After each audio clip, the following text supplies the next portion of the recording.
Call to order. Board of Zoning Appeals for Monday, September 25th, 2023. First item on the agenda is the approval of minutes from the September 11th, 2023 meeting. Chairman, I recommend approval of the minutes from the September 11th meeting. Ms. Peters, second by Mr. Moll. All those in favor, raise your right hand. All opposed, same sign. That motion carries 5-0. We have a special request for continuance, I see. A waiver request.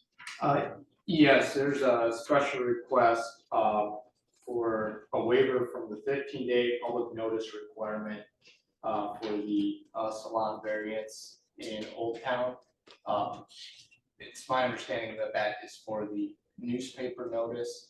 It is still within the state requirement of the 10 days, just not within our 15-day notice. The Daily Journal has been been having a backlog on getting things onto calendar. So even if you do go a couple days in advance, it can be still difficult to get it, you know, that by the date you sometimes request. And I think that was the situation here. Yeah, Kevin. Now, I do have a question. Since the Journal has discontinued paper on Mondays, is that going to be an impact on the 15 days as well? Or because they still have the electronic version, is that suitable? There's no. On Mondays, there's no. Yeah, it shouldn't affect the days, since they would have, I guess you can't publish it on a Monday, but it wouldn't have any effect on the timeline that they couldn't publish on that day. I guess for this one, that is the request for continuance. The petitioner is here as well if you have questions for him. So the request is not for continuance, but to waive the 15-day notice in lieu of the. Yes, I'm sorry, to waive the 15-day notice and still be compliant with state. And this is for BZA 2023-036, just for reference. So take a motion to waive the 15-day requirement. Motion by Mr. Moll, second by Mr. King. All those in favor, raise your right hand. All opposed, same sign. That motion carries 5-0. We're good to hear that docket tonight. Next up is any other special request for continuance that's not listed. Findings of fact from last time, BZA 2023-023, the use variance for Donna Smithers on behalf of Library Park. Chairman, in consideration of statutory criteria, move that we adopt the written findings of fact as presented, incorporating the evidence submitted into the record as a final decision and final action for the variance petition number BZA 2023-023. Motion by Ms. Peters, second by Mr. Milborn. All those in favor, raise your right hand. All opposed, same sign. That motion carries 5-0. Next is BZA 2023-034, special exception. Petitioner Scott and Amanda Seifert for 21 Patterson Street. Mr. Chairman, in consideration of the statutory criteria, I move that we adopt the written findings of fact as presented, incorporating the evidence submitted into the record as our final decision and final action for variance petition number BZA 2023-034. Motion by Mr. King, second by Mr. Moll. All those in favor, raise your right hand. All opposed, same sign. That motion carries 5-0. Next up, we have no old business. Any old business from the floor? Seeing none, we'll move on to new business. First up is BZA 2023-036, the use variance for 165 South Madison Avenue. Petitioner is Austin Barker, requesting approval for a use variance in order to operate a salon loft business in the Old Town zoning district. All those wishing to speak for or against this, please stand and be sworn in by our secretary. Please share the best knowledge. All right, petitioner, please approach the podium. And are all the notices and receipts and everything in order? They are in order and in our file, and you have waived the 15-day requirement. We're in conformance with the 10-day, and based on the attendance, I don't think they needed the 15. Awesome. And I need to admit a certified copy of the uniform development ordinance. Name and address for the record, and also please fill out the form that should be there for name and address so that we get it correct. Barker, address is 10421 Pintail Lane, Indianapolis, Indiana, 46239. Mr. Barker. I should get that filled out. Tell us why you're here. And I do want to clarify, staff had put in here salon lofts business. They were, their salon suites, it's not the salon lofts, so just to be clear, it's similar, they might be loft kind of things, it's not the business brand name.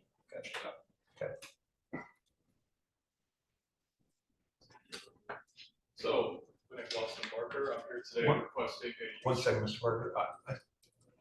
It does not sound like the microphone is on.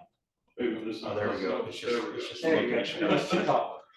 So my name is Austin Barker. I'm here today requesting a use variance for 165 South Madison Avenue to operate a salon loft-like use where we would have individual suites for either business or beauty professionals to have a space to either create a brand of their own or do their own thing on a smaller scale, whatever they wish to do in these suites that we plan to build. This variance is basically just to make sure that I have my ducks in a row, to make sure that if somebody does come across and say, you know, we'd like to provide some sort of beauty service, that we have a variance in place for them to be able to do that within the Old Town District. And the goal is basically just to provide more foot traffic, more professionals in a smaller area, just to make use of these cool buildings we have around here, give people space to do what they want to do.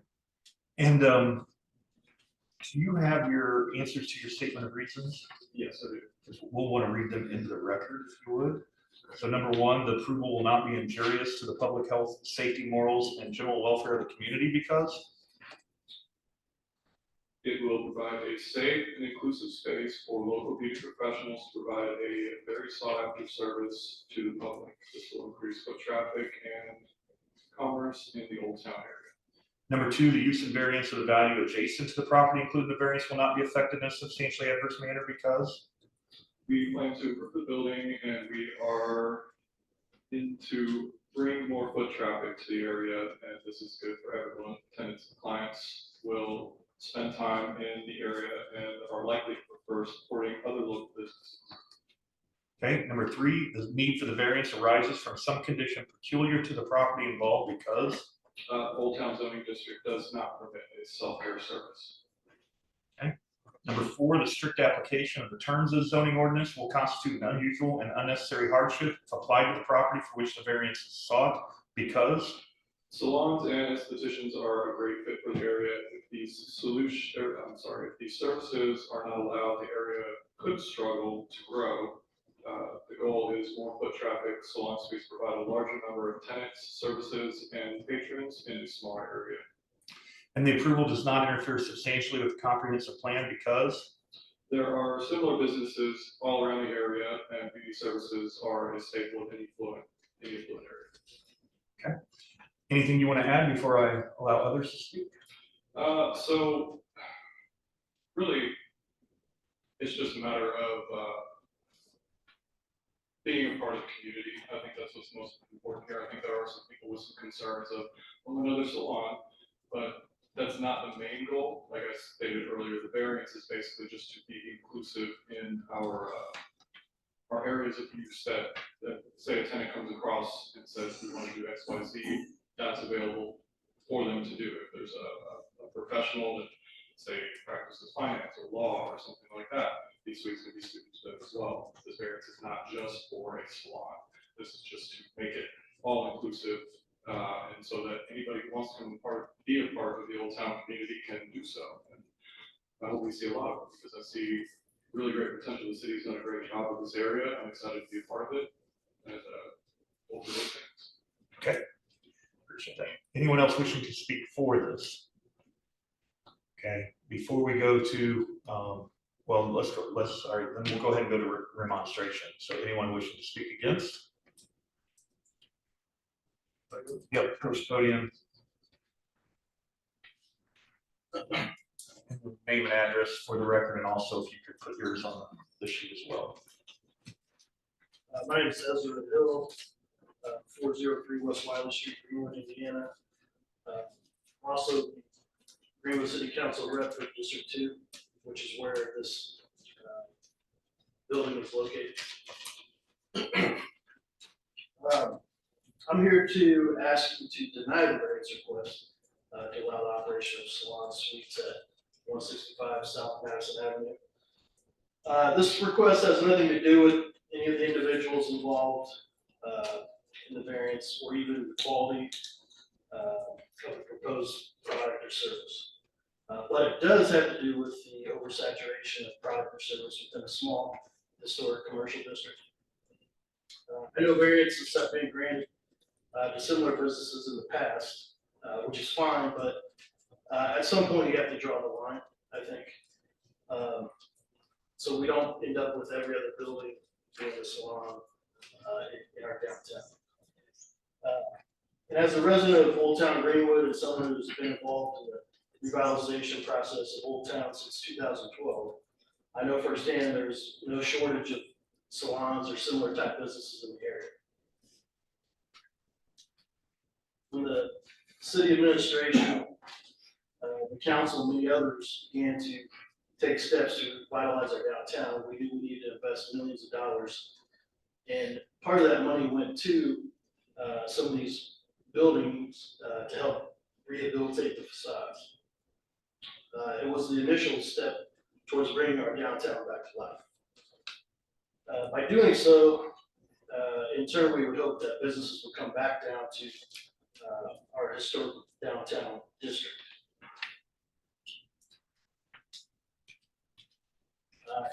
And at the time, and it's still current today, to keep a vibrant, thriving downtown, you must have a variety of options for everyone.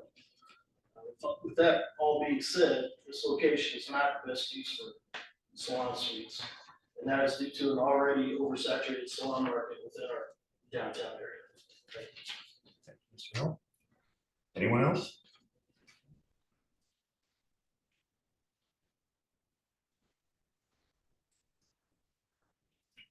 Charles Miller, 487 Euclid Avenue, here in Old Town. My issue is not with the proposed person or anything else.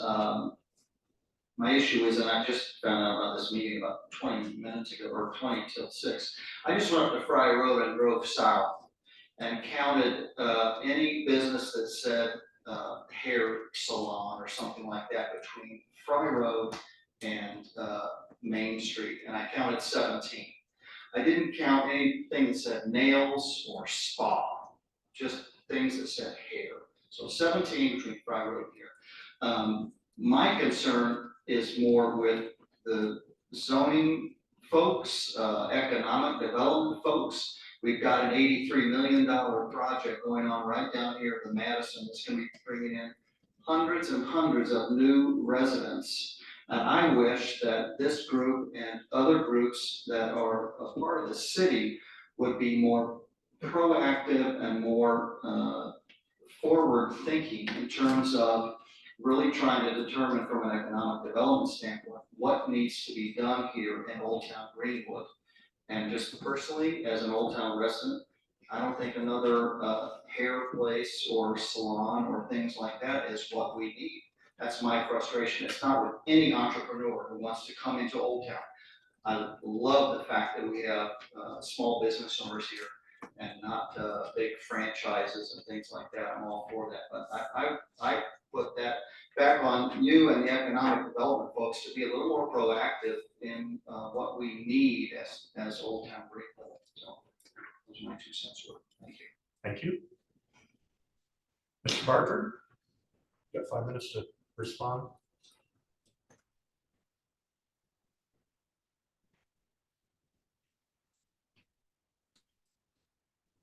Just to address the concerns again of this being just a salon, just a hair care studio, or anything of that nature. Sorry, still struggling with this mic. The goal is just to provide adequate space and adequate use for whoever might want to come to this Old Town district and maybe be an entrepreneur or break away and create their own brand, or just wants a quiet private office to do whatever they do for a living. Again, this variance is only to make sure we are inclusive. This is not going to be a giant salon with many hairstylists or nail techs or anything like that. It's just to make sure that if somebody like that wants to come along and do their thing, that they can do it. The name of the business is going to be called Storytown Suites. There's nothing about salon in the name. There's nothing, it's not directly marketed towards beauty professionals. I can totally understand market saturation. There are salons everywhere. I totally get that. I'm just trying to be inclusive with the use of the space. And that's really where that ends. I'm not in the beauty industry. I don't claim to know anything about it. So I totally get that. I totally get the concerns. But my plan is to be a valuable member of this community, to give back whenever I can, to upgrade the facade even further of this building, because there have been some ongoing concerns with the front of this building, and we are actively got a stack of papers that shows that we are in the works of doing a complete revamp of the front of the building to make that look a little bit better and to fix some concerns that the city has with it. So again, I'm not here to start anything up, step on anybody's toes, so to speak.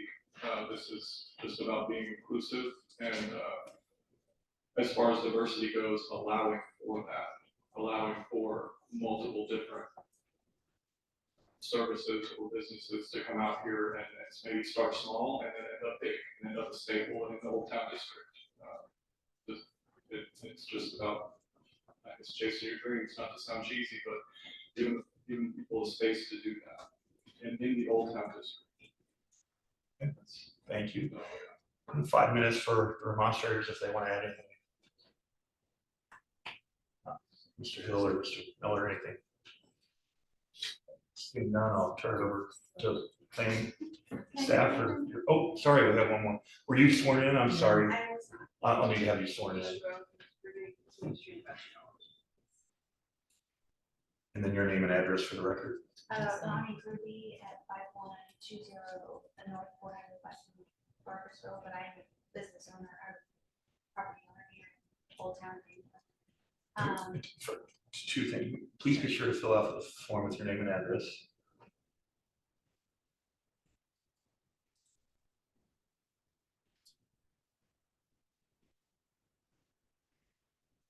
And then if you could just hold the mic maybe a little bit, because we're having. Great. I was under the impression that the variance that was filed, or the zoning variance that was filed, was for salon loss, and that was in the paperwork.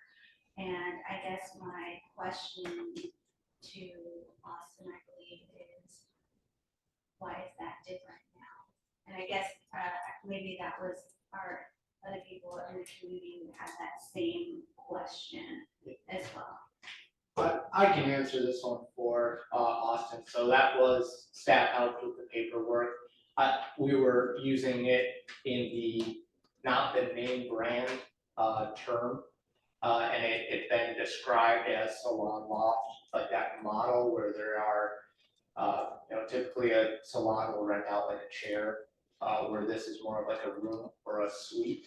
And I think the wording that Austin did use on some of his application was salon suites.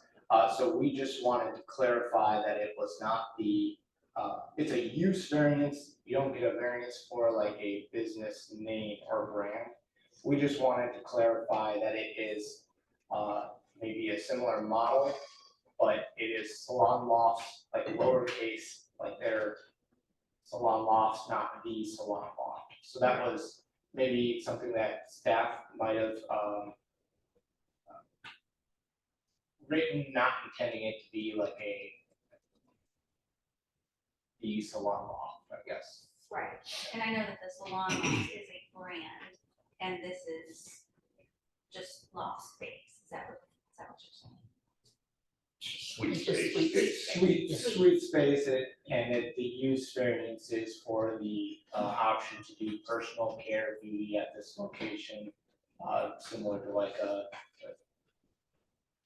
salon lofts have a kind of loft space like that.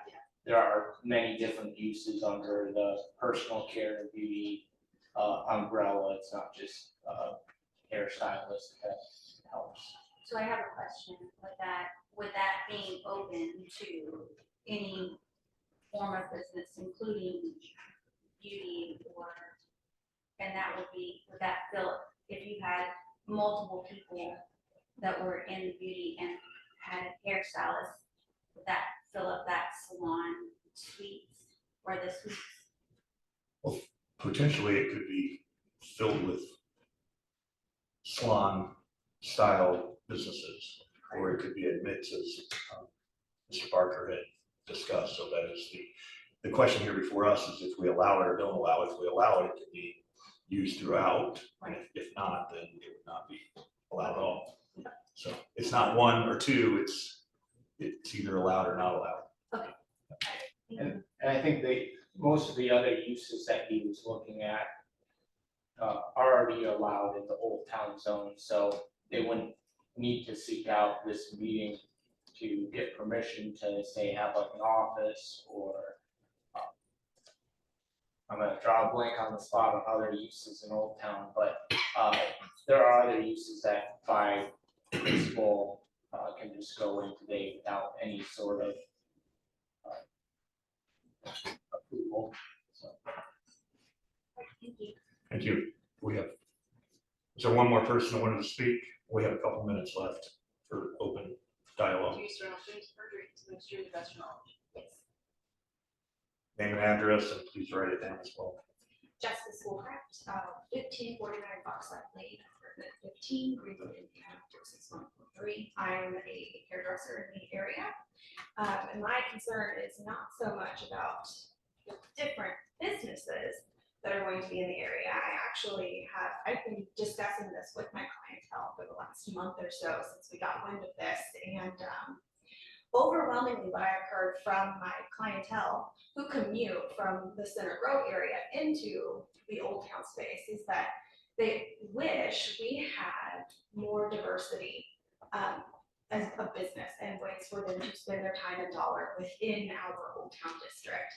And my concern is that if we keep allowing more of the same type of business, that we're never going to see the kind of economic success that we see in places like Franklin, like their downtown area. And as someone that loves this city and has been involved in it in some way off and on throughout my life, I would just love to see it be a place where we do have that diversity of business and we do have options where we can break bread together and build community and love the city and love each other. I just think that that's great. And I know that other business owners on Main Street also do not support this and will not support this. So that's my spiel. Thank you. We appreciate it. I can close the public hearing. Sorry. Oh, yeah, I guess I will. That's true, since they spoke after, actually, he had a chance for the original rebuttal, that was the monster rebuttal. They should. Because they should Beforehand, before but him. I would say. So, Mr. Barker, if you would like a couple minutes, I'll let you respond since we allow them after the fact. Sorry, I should have caught that too. Did an extra round. I would just leave it be, but I actually love what was just said about diversity, and that's kind of what I'm trying to get at here, is this is going to be a space that would allow for such a thing. So we worded it as, salon lofts, salon suites, because that's what the variance is dealing with here. It's not about the entire business, this is just this use being allowed here, which again is about being inclusive and I've had trouble with this mic today. Just allowing anybody who wants to come across and do their thing just to do it. If somebody, I saw a comment on the interactive map talking about a bookstore, talking about an art gallery, talking about this and that, there is space for that here. We have it, that's what we're trying to do. And if somebody wants to come along and let's say do Botox or do juvederm injections or do a Reiki massage, and I've got a girl that is into that wants to lease the space from us now. There's just all different kinds of things that I've been approached about dealing with this space, and I just want to make sure that anybody who comes to me and says, hey, I want to lease a space, we can do that for them. That's what this is about, is diversity. The variance is dealing specifically with beauty services and salon use, yes, but that is not the business model that we're after. That's not what we're trying to do. We're not trying to oversaturate the market, take business away from other people, do the same thing that everybody else is doing. But there's plenty to go around. If somebody comes along and also does hair, they could have a clientele list of 100 people. It's the same thing with tattoo artists. The other half of the building is a tattoo studio. My wife is a tattoo artist and has been for 15 years. She, amongst many other people in the city, have hundreds upon hundreds of people in their clientele list that are booked out 6 to 8 months in advance. So I think there's plenty to go around just to argue a bit about market saturation. That's not what I'm trying to do, but there's plenty there for everybody. But we're not a giant salon. We're not trying to do that here. It is diversity. That's what we're trying to bring to Old Town. Take a small space and make it inclusive and useful for many uses. That's all we're doing. Appreciate that. Thank you. Staff? Yeah, so I do have some thoughts, just kind of about the, both sides that you've seen. I'm gonna look at it more from, your role as a planning commission and the zoning that we have before us, or the lack of it, which prompted the use variance. I think we need to take a step back and look at the use and the location, and really get at the core of, do you believe that downtown Greenwood should be allowed for personal care services? I think that I'm not sure I believe that it's the government's job to regulate the number of salons in a downtown or to manage the free market at that level. I do think we are, in America, we do have a free market, and I know everyone's trying to be very inclusive and saying, that it's talking about market saturation. I think if we have a saturated market of salons here, it's because salons make sense in a downtown area. So I don't know if we're approaching it from I think people are just, it's an understanding of what the use is and the location and maybe what our role is. I know there's other salons here that I'm sure feel that their salon use is appropriate in Old Town, that for some reason do not think is appropriate for maybe a competitor. That to me feels like they're trying to handle competition through a government process and maybe not actually concerned about the use not being compatible with the area, unless you consider saturation to be uncompatible, like if that was your standards. I know we had people testify that people commute from Center Grove to come to downtown. We also have in our city about 65,000 people. The new Madison area that was mentioned, we bringing even more population to downtown. So I do definitely think that Greenwood can support businesses such as this that have different unique beauty and personal care niches. And he did mention other uses could go there as well. I would say that the government does not choose what business goes where unless it's like some private-public partnership, but we are not selecting businesses or making people turn their businesses into like a retail or a bookstore. If someone thinks that downtown meets those uses, I would encourage you to get a business plan and apply, purchase property, move in. I think there is room for that downtown. This isn't the only vacant or underutilized business or building. So I do think there is room for that. That's something that we do want to encourage. I do think that the foot traffic and people coming to downtown, the new sidewalks, people waiting for appointments, that can all, that foot traffic, can encourage some of that growth that we're all looking for and hoping for. Other than that, you have my staff report, favorable recommendation. Kevin, anything? Okay, he thinks I covered it. All right. I'll open it up to the board, but. Oh, close the public hearing. I guess, from my perspective, it's a difficult one because I absolutely agree. The job of this board is not to control competition. The role of this board is to meet criteria, and the criteria obviously sometimes is moves left and right, and not in a politically way. That was not intended. Sorry, probably bad verbiage. Is the approval injurious to public health, safety, morals, general welfare? Clearly not. Is the use and value of the area adjacent to property affected by a substantially adverse manner? I don't think so. I mean, there's already, as he said, 17 of these. Another one's probably not substantially affecting them in an adverse manner. And to your point, Mr. Nelson, right? We get into the need being peculiar to the property involved or the strict applications of the terms of zoning ordinance. And this is where, for me, as I've listened to testimony, I mean, Mr.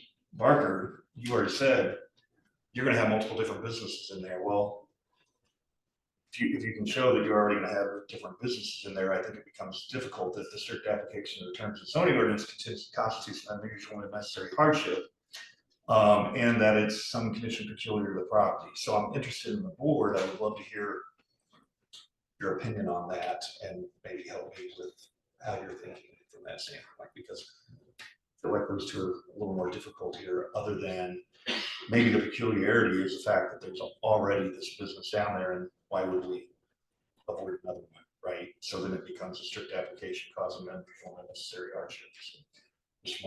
That's just where my head is right I now. guess my question for you, sir, how many suites are you planning on having in that building?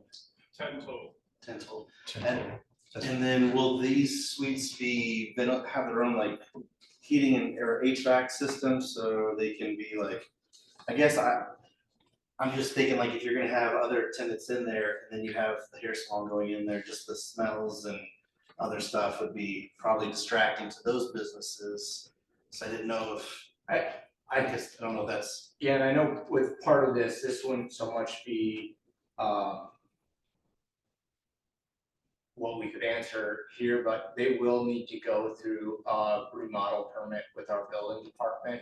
So they will have to follow the, for any remodel on the inside, I believe the whole thing is kind of undergoing some type of remodeling and make kind of a makeover on the inside. They will have to go through our building department and adhere to any state or local requirements. To your point, I don't know if he has any plans to mitigate ventilation or anything like that. So we submitted the CDR probably a month ago with the state, as far as the full remodel goes. All the rooms are gonna be completely sealed off. They'll have their own ventilation, similar to what you find in a bathroom that vents the outside of the building. So the individual suites won't be affected by, say, the smell coming from next door from the suite next to them. If they just so happen to get there next to a nail tech or something like that, that shouldn't be an issue. We're looking at that pretty close. The use is probably going to be most appealing to the professionals, so we are kind of looking at making sure that that's something we're looking at. That's what the variance is for, is just to make sure that those people are here, along with professionals, we're doing it the right way. Do you have any? Mr. Barker, I'm gonna ask you to approach the podium to answer these questions so we can get it picked up from the microphone. Do you currently have any potential candidates to move into the suite yet? The only one that we have so far is a girl that practices Reiki massage, which is, they use hot stones and various things like that. But no, we don't have, I've not advertised it to anybody aside from the notice. We wanted to make sure that this was gonna be something that we could market correctly if we did it. I don't want to go around saying, hey, we're gonna have these Storytown suites that you can do X, Y, Z in, and, oh, now you can't do it, sorry. So we're treading lightly right now, we're trying to make sure that this is something that we can do, and, that's where we're at with it. Mr. Milborn? My only thought is that I see nothing wrong with it. If there are 17 or there are 27, at some point, one will weed the other one out, and we'll be back to 17. Mr. King? I'm with you. The strict application for me, I really just don't see an unusual and unnecessary hardship. I like the idea of suites as an incubator, maybe a new attorney coming out to practice, or somebody starting a tech business, or any number of things. I like that as the idea there, and I think that would be a great fit here. The salon, like trying to meld that with any kind of beauty services, that's where I get a little weird. I think the business model, it sounds like, doesn't need this variance. We could say the strict application does not constitute an unusual, unnecessary. So I'm with you. I can't get there on that criteria saying that happens. Just a clarifying remark, personal care beauty services, that use includes salons. Yeah, I mean, So what else would that be? Like, Maybe no. like the massage therapist, for instance, that fall in that category? Yeah, beauty and barber shops, it does, this may be a little outdated, but clothing rental, psychic readers are put under there in our definition. Shoe repair shops, tanning salons, those are some of the examples that are given in our definition of personal care and beauty services. But yeah, it would include salon or barber, I think beauty care would be nail tech, eyelashes, makeup, they have dry bars, blowouts, those kind of things. I had to figure out what that one was, but multiple things like that would fall under the general title of personal care and beauty services. I mean, the crux of it is, I don't know why it's not allowed to begin with, because it does seem like a perfect area for it, but for some reason it was excluded, although it's now been included, to your point, so.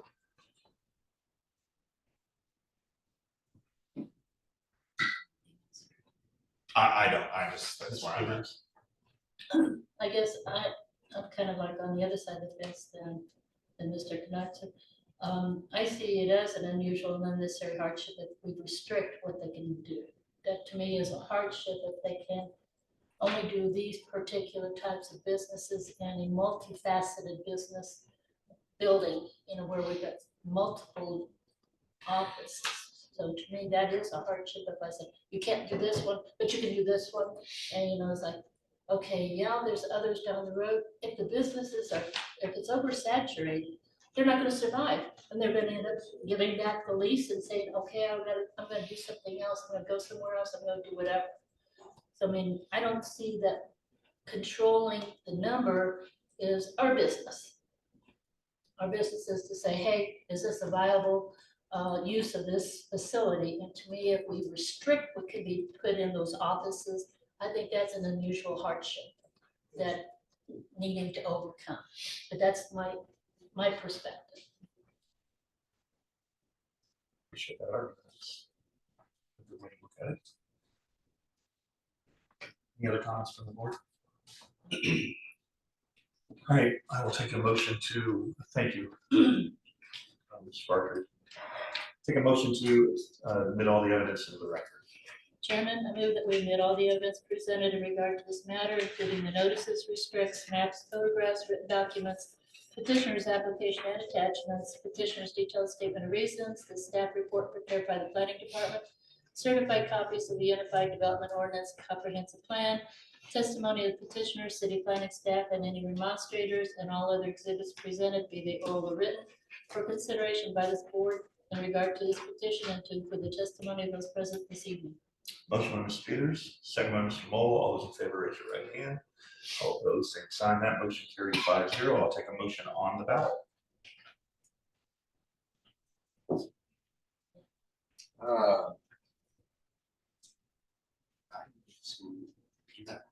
Go ahead.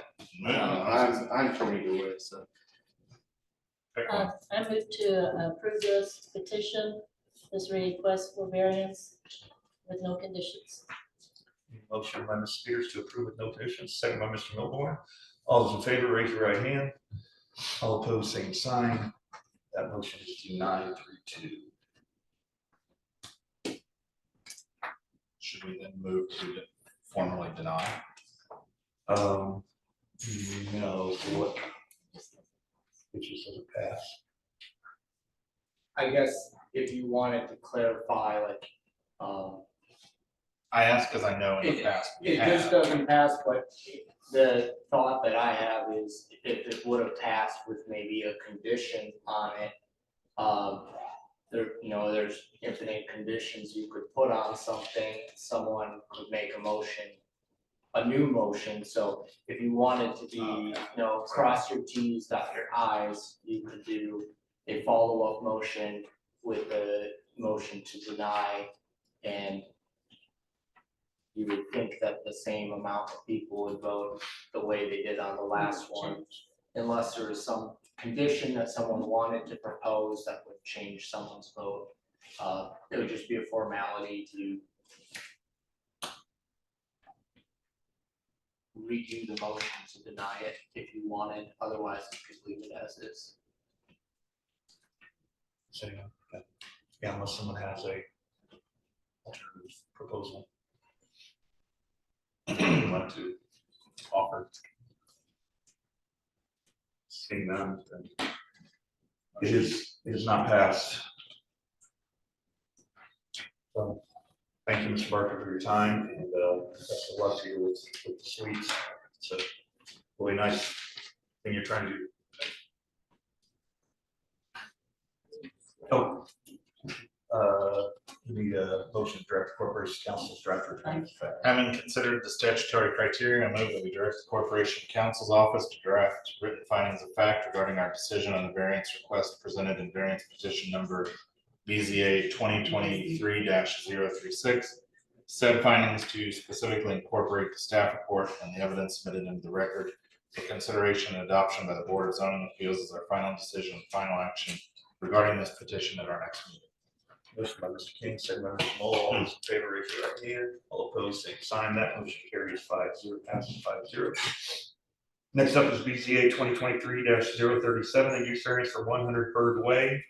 Petitioner Joseph Tian, requesting approval of a use variance in order to manufacture tortillas as an accessory use in an interstate commercial zoning district.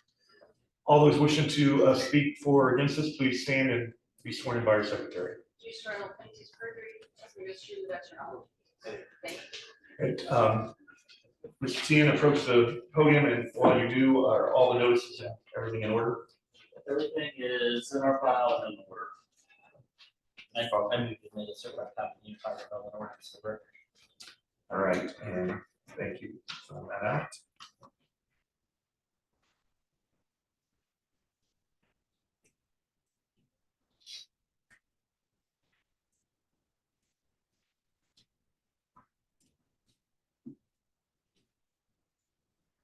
Hi, my name's Joe Tien. I'm from Brownsburg, 621 South Grant Street in Brownsburg, 46112.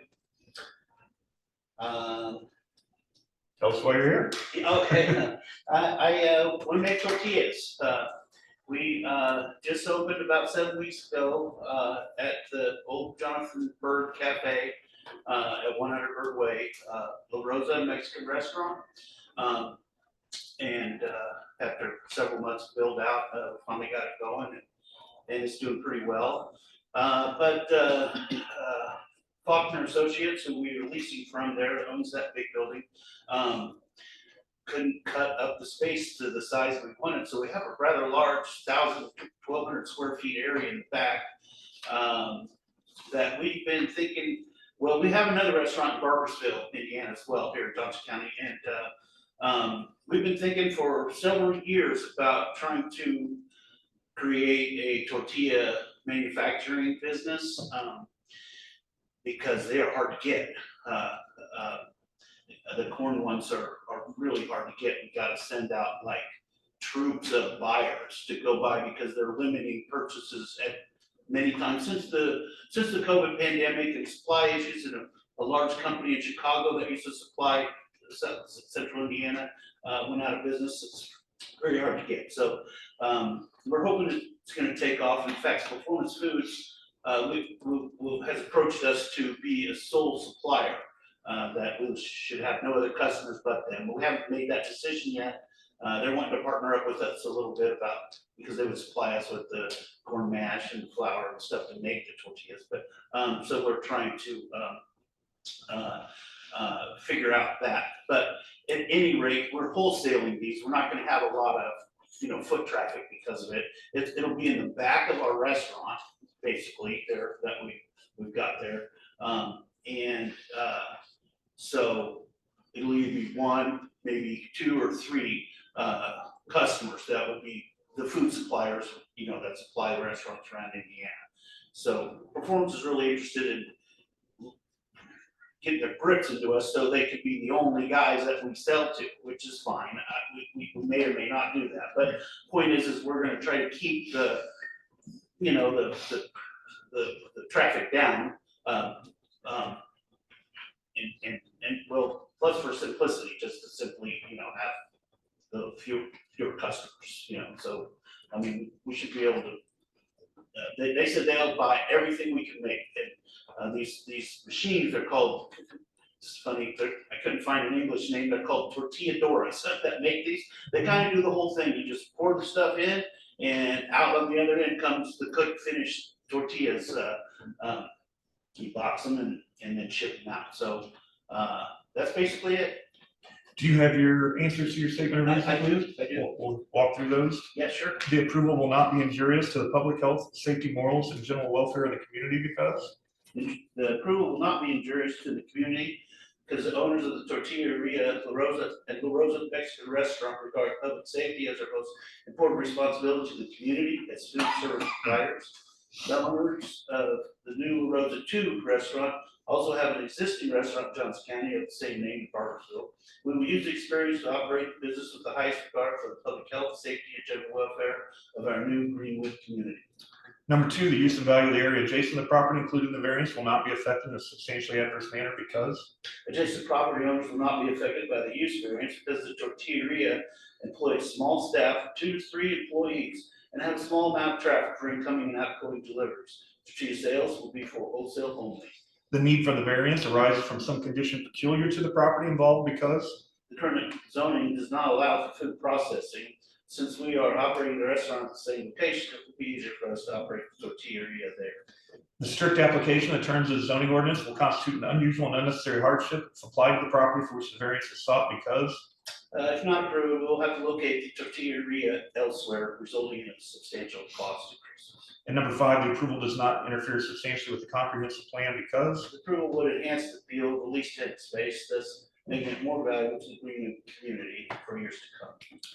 anything else you'd like to add before I open it up to the rest of the public?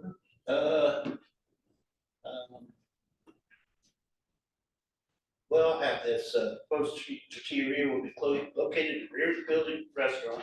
Although tortillas will be processed for distribution, that would be the extent of the food processing. However, this is still classified as food processing in the definition of the UDO. As this will be a small scale secondary use of the property, it should not be held to the same standards as full scale food processing plants such as Conagra or Nestle, and would be compatible use in this zoning district. Oh, thank you. That's actually staff findings, which we now have on the record for you, but I appreciate you. I'm sorry. No, you're good. Well, it was gonna get added one way or another, so I appreciate that. You're all good. I just wanted for the record that is from staff's comments, so. Yes. Anything else, sir? No. All right. Anyone else wishing to speak to this? If not, staff, anything to add to what he just I mean, essentially, the use that they're proposing is an accessory use to a restaurant that technically it's food processing, in reality, it's just an accessory use. So staff recommends approval with the conditions that it's limited to the existing tenant space as shown in Exhibit C, and that distribution shall be limited to their existing loading facilities. I will close the public hearing. I think in this case, all the criteria for, looks very good. I appreciate your testimony there, that, with the statement of how it's made and the fact that you have the space in the back that is otherwise unusable, not unusable, but not a very good use for. So I do think you hit the strict application and everything else that this needs to be. So, Mr. Mall. I'm just bummed we didn't bring anything in to try out, so no questions here. Mr. Milborn, Mr. King, Mrs. Peters. My only concern is, I'm not sure that we need these conditions proposed.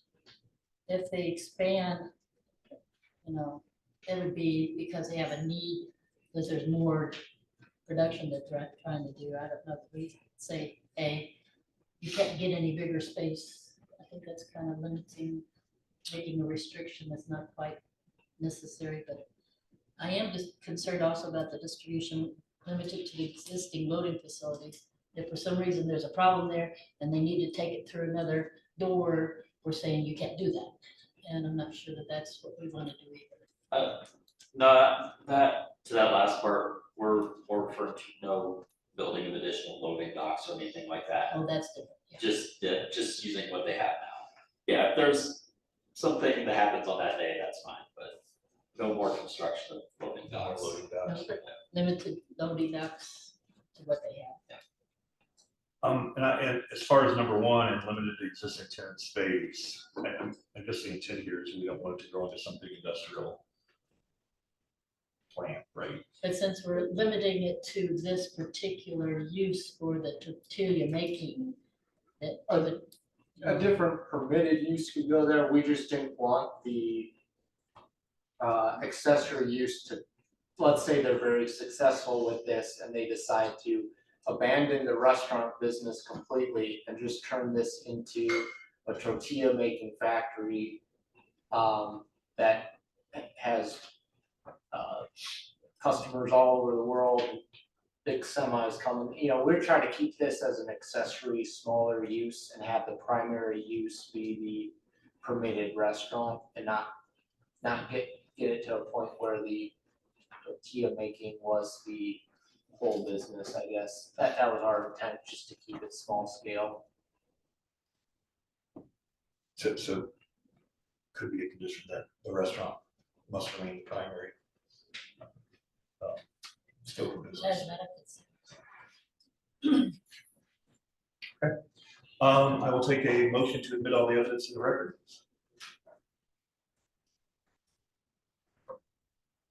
Mr. Chairman, I move that we admit all the evidence presented in regard to this matter, including the notices, receipts, maps, photographs, written documents, petitioner's application, attachments, petitioner's detailed statement of reasons, the staff report prepared by the planning department, certified copies of the EEO, the comprehensive plan, testimony of petitioner, city staff, city planning staff, and demonstration, and all other exhibits presented, be they oral or written, for consideration by the board in regard to this petition, to include testimony of those present this evening.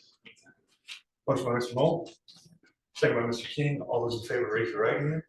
All opposed, same sign. Motion carries 5-0. I'll take a motion on the ballot. Mr. Chairman, I move that we approve the request with, excuse me, these following conditions. One, distribution shall be limited to existing loading facilities. And then the primary business shall remain the restaurant. Second. Second. Motion by Mr. King to approve with the distribution shall be limited to existing loading facilities, and then the primary business shall remain the restaurant. So the first condition listed on the ballot will not be checked. Right. And a second by Mrs. Peters. All those in favor, raise your right hand. All opposed, same sign. That motion carries 5-0. I'll take a motion to direct Corporation Council to draft written findings of fact.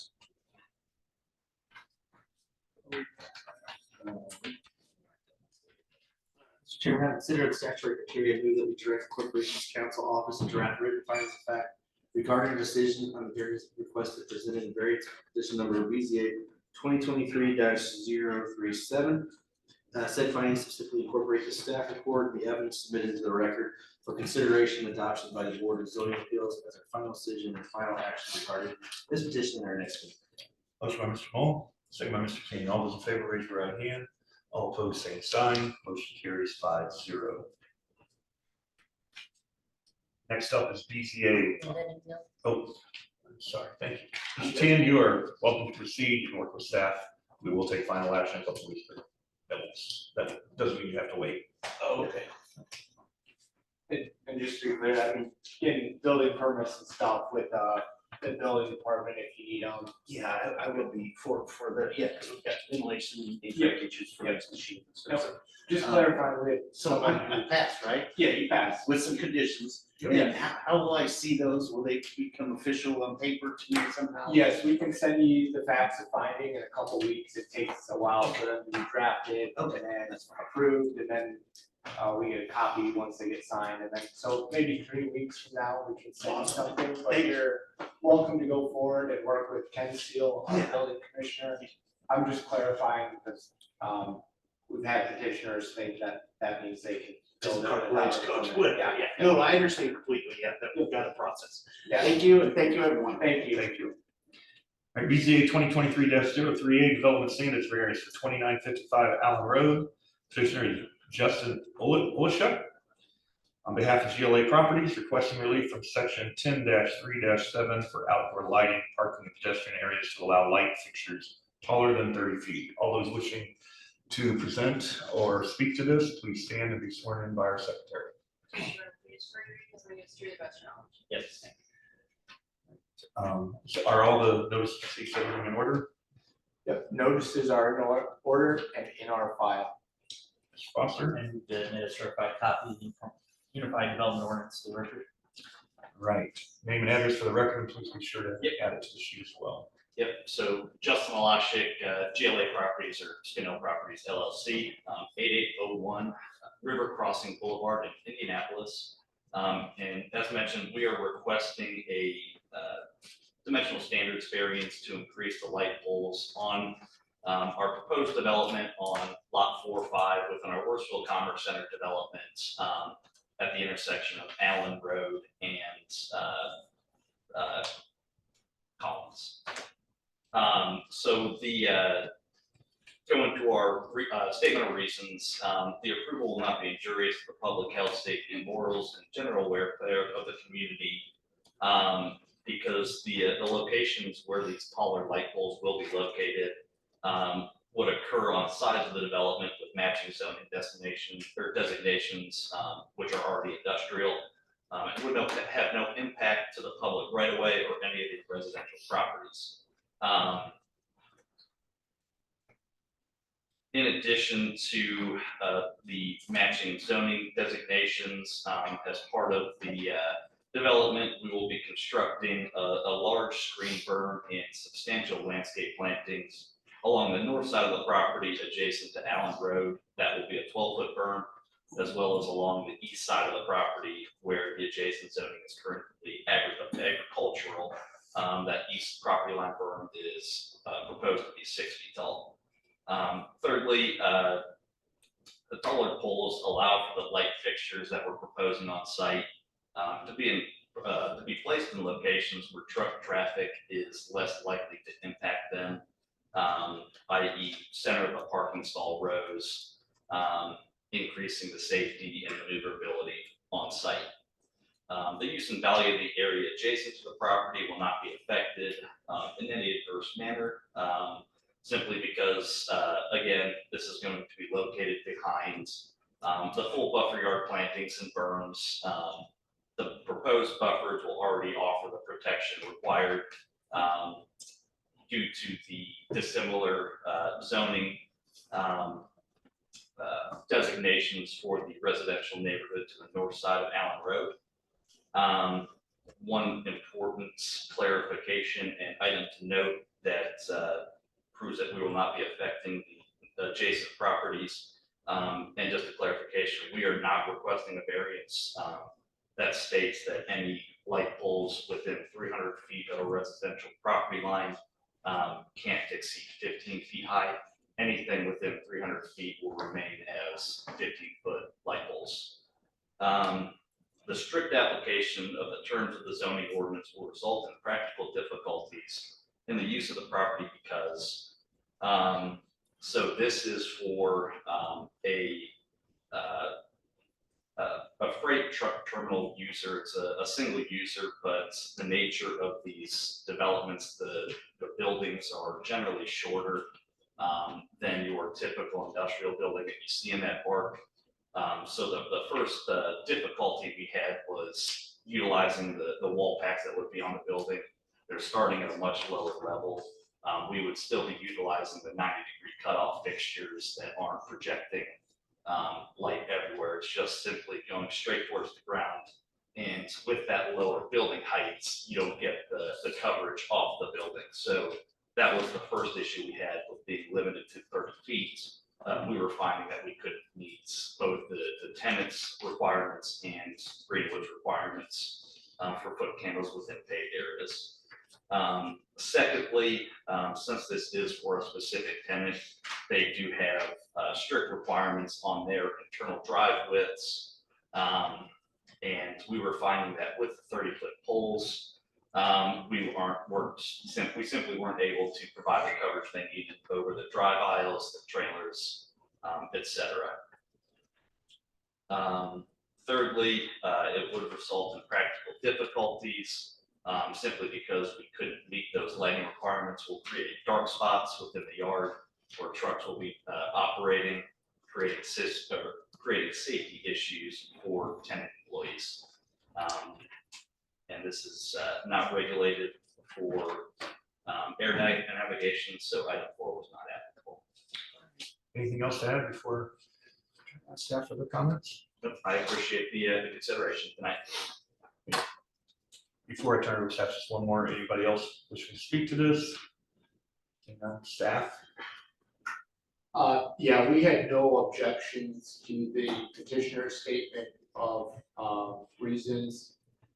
Essentially, if they were to stay with the lighting height, you would have some dark spots on the parking area, which you want to avoid. The other solution around that is adding more light poles with semi trucks maneuvering around a parking lot. I do think the particular use of the parking lot makes that difficult to add in all those poles throughout the lot. You don't want them being hit by a truck that's trying to back in or maneuver around a turn. So we did not have any objections to the petitioner's statement of reasons. With one condition, that they follow the light plan if you choose to approve it. Thank you. I'll close public hearing. Small. Just to clarify, the section in the staff report, the smaller square, that's pretty much gonna have 15-foot high poles because according to Google Earth, the houses across the way to about the middle of that property is 300 feet. So it's 300 feet from the residential property line on the north side of that building. So there's actually a line that was noted on the exhibit B that was with that report. So the 300 feet essentially will stop at our building face when measured to the north property line. So where does that, I guess I'm just trying to see where that comes out on that map. If you, I can show you on that map. Yep.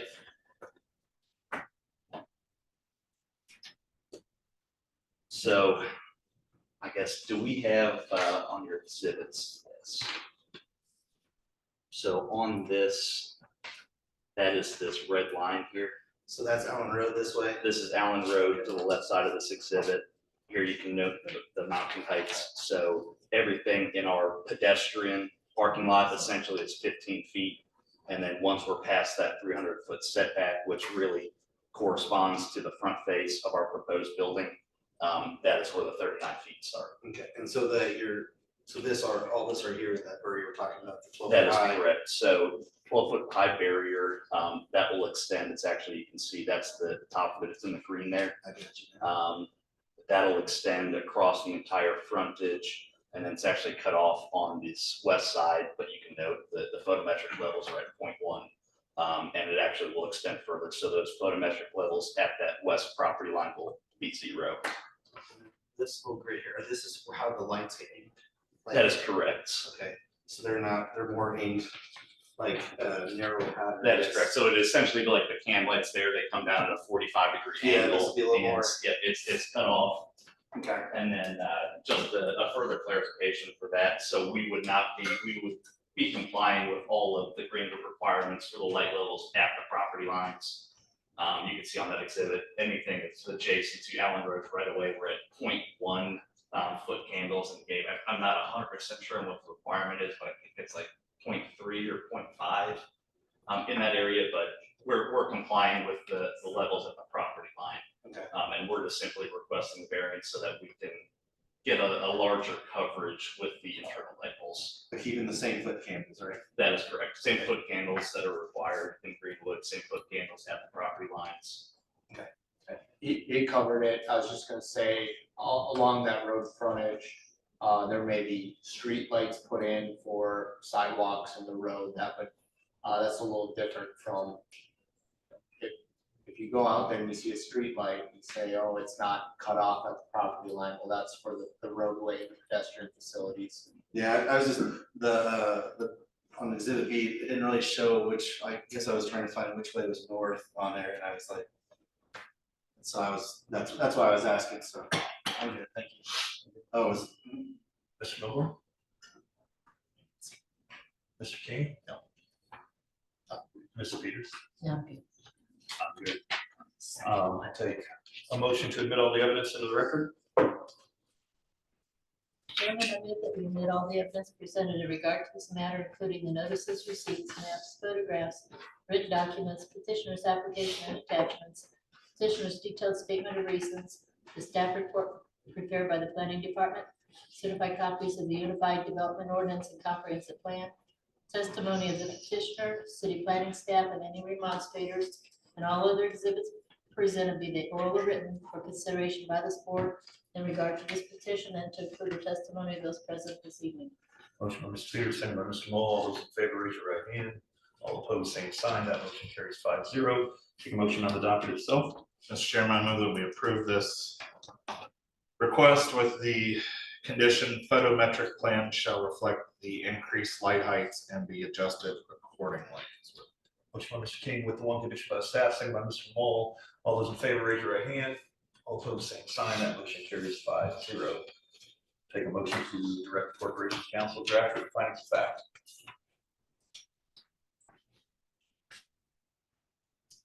Mr. Chairman, having considered statutory criteria, I move that we direct the Corporations Council Office to draft written findings of fact regarding our decision on various requests presented in variant petition number BZA 2023-038.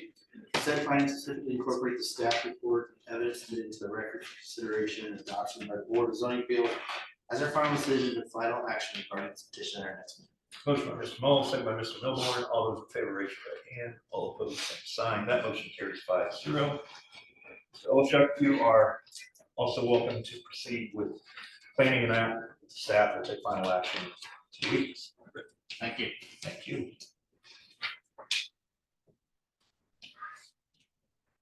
Any announcements? None from staff. Mr. Foster? None from legal. Motion for adjournment. Move to adjourn.